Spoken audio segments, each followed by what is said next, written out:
How to generate passwords in LastPass excluding certain letters and numbers. So to start, we'll have to open our browser and then search for lastpass.com. After that, simply log into your account. Once logged in, we'll have to go on the left part of the screen and then simply tap on this advanced option. After that, go on this improve your security, and then under that, you will now see this option generate secure password. What you need to do is to tap on this one. After that, it will automatically generate a password.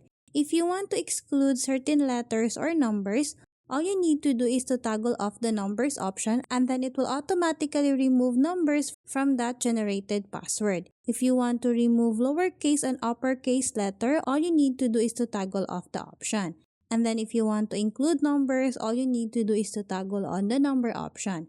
And then after that, simply tap on the copy password, and then you'll now be able to use that generated password. So that's how easy we can generate passwords in LastPass excluding certain letters and numbers. Thanks for watching, and if you find this video helpful, please don't forget to subscribe, hit the like button, and then the notification bell so you won't miss any of our future videos. See you on the next one.